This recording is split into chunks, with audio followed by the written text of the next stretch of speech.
Assalamualaikum warahmatullahi wabarakatuh. Kami dari kelompok Hindu-Buddha pertama akan menjelaskan jalur perdagangan Hindu-Buddha, jalur masuknya Hindu-Buddha sampai titik keruntuhannya Hindu-Buddha pertama. Perkenalkan, nama saya Tengku Fatir Ransyah. Nama saya Zaki Al-Faki.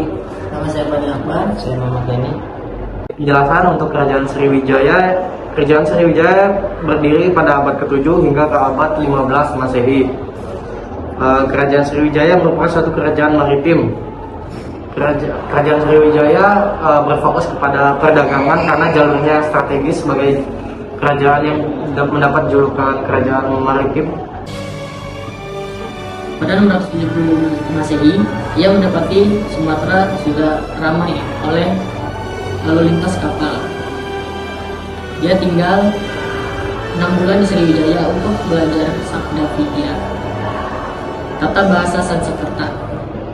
Ising juga mencatat bahwa semua biksu di Sriwijaya mempelajari mata pelajaran yang sama dengan di Nalanda, India.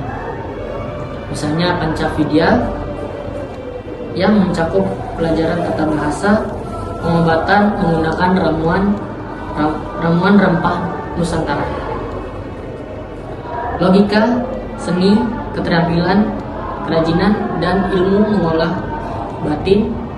Oleh karena itu ia menganjurkan para biksu Tiongkok jika ingin ke Nalanda yang konon sulit sekali, sebaiknya belajar dulu di Sriwijaya. Lancarnya hubungan dagang dengan India, Arab, Tiongkok, dan tidak terlepas dari penguasaan Selat Malaka. Penguasaan selat strategis ini rampung pada 685 Masehi ketika Sriwijaya menguasai Kedah. Kedah merupakan tempat persinggahan pertama kapal-kapal yang datang dari Samudra Hindia. Sebelumnya Sriwijaya telah menguasai berturut-turut Lampung, Bangka, dan Kerajaan Melayu kurang lebih 682 Masehi. Ketiga wilayah tersebut merupakan simpul penting perdagangan karena pelabuhan-pelabuhan memiliki akses langsung ke Selat Malaka. Sang Maharaja juga menundukkan bumi Jawa pada 686 Masehi yang dianggap tidak mau tunduk pada Sriwijaya. Bumi Jawa yang dimaksud adalah Tarumanegara. Bagaimana Sriwijaya memperoleh keuntungan dari pelayaran dan perdagangan internasional di Selat Malaka? Sriwijaya melakukan hukum paksaan menimbun bara. Ya, itu merupakan ketentuan hukum yang dilakukan Sriwijaya berupa setiap kapal yang melintasi wilayah maritim Sriwijaya termasuk Selat Malaka wajib singgah terlebih dahulu di pelabuhan-pelabuhan yang dikuasainya. Kapal-kapal yang singgah kemudian dipunguti cukai.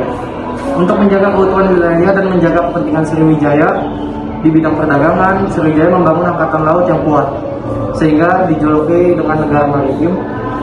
Rempah khas Sumatera adalah lada, kampar atau kapur barus, kenyang, dan kayu manis.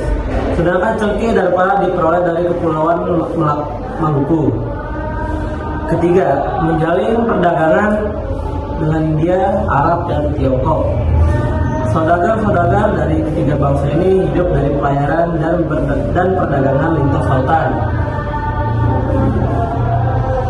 Daftar komoditas di Pasar Internasional Sriwijaya dicatat secara lengkap oleh pengelana Zhao Rugua atau Chu Jukwa pada abad ke-13. Rugua menambahkan kayu baru, mutiara, kayu mawar, gadi gajah, pisau, pedang, porselen, brokat sutra, kancing sutra, kasa sutra, gula, besi, beras, kupas kering, dan samsu. Barang-barang tersebut oleh saudara-saudara India dan Tiongkok ditukar dengan porselen, kain katun, dan kain sutra. Sumber Arab dan Persia berasal dari informasi Ibn Haldasbe 844 sampai dengan 848 Masehi. Dia melukiskan Maharaja Sriwijaya menguasai pulau-pulau di lautan timur dengan hasil negeri berupa kapal laut.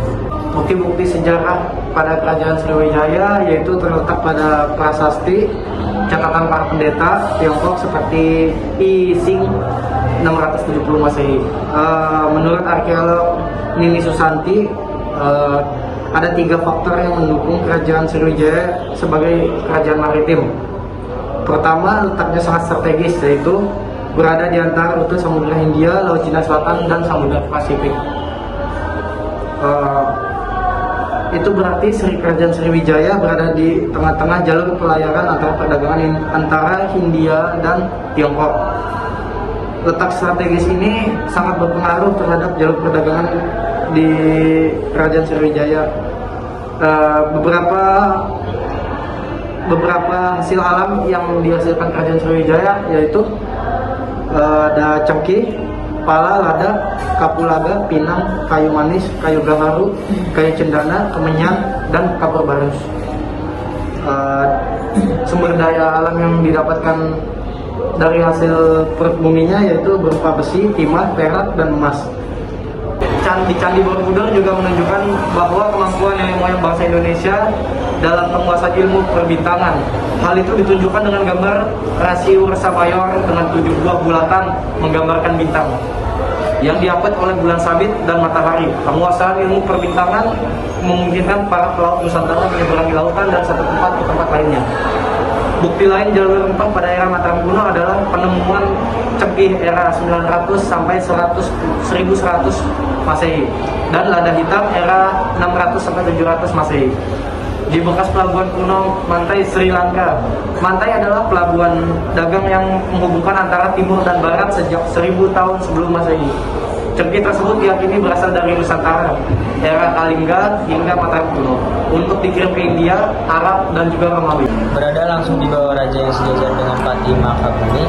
Sementara itu, Sriwijaya memasukkan kepala bajak laut dalam ikatan kerajaan sehingga mereka menjadi bagian dari organisasi perdagangan kerajaan sekaligus menjadi pengamanan bagi jalur-jalur pelayan Safri Bahruddin DKP 2003-72. Bukti utama jalur rempah pada masa kerajaan ini adalah relief pada Candi Borobudur, yaitu dibangun pada 770 sampai 825 Masehi pada masa pemerintahan Raja Samarawaira dan Raja Samaratunga yang berkuasa 792 sampai 835 Masehi. Ada 63 spesies tanaman kuno di relief candi ini. Relief Candi Borobudur juga menggambarkan potret masyarakat saat itu sedang mencari jamur. Nusantara memang merupakan rumah besar keanekaragaman hayati dunia. Sekitar 11% atau lebih dari 30.000 spesies jenis tumbuhan dunia ada di hutan tropis Nusantara. Sebagian dikenal dan dipergunakan sebagai rempah. Jadi Nusantara adalah ibu rempah yang antara lain melahirkan jenis rempah raja seperti cengkih, pala, dan cendana.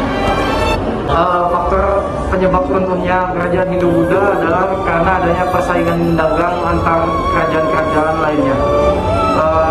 Misalnya runtuhnya kerajaan Sriwijaya disebabkan dengan adanya persaingan dengan kerajaan-kerajaan di Jawa dan dimanfaatkan oleh kerajaan lain untuk mengambil alih kekuasaan di Sriwijaya. Dalam kondisi lemah tersebut, kekuatan asing pun menjadi faktor menyebabkan runtuhnya kerajaan Hindu-Buddha pertama. Kerajaan asing mulai melakukan penyerangan dan menguasai kerajaan Hindu-Buddha pertama, yang beberapa diantaranya Sriwijaya dan Mataram kuno. Tidak hanya mendapat serangan dari luar, runtuhnya kerajaan Hindu-Buddha pertama juga disebabkan oleh terjadinya perang saudara yang saling memperebutkan kekuasaan. Saja penjelasan kami tentang sejarah singkat tentang berdirinya kerajaan Hindu-Buddha pertama, tentang keruntuhan kerajaan-kerajaan di Hindu-Buddha pertama. Kurang lebihnya mohon maaf, kami pamit undur diri. Wassalamualaikum warahmatullahi wabarakatuh.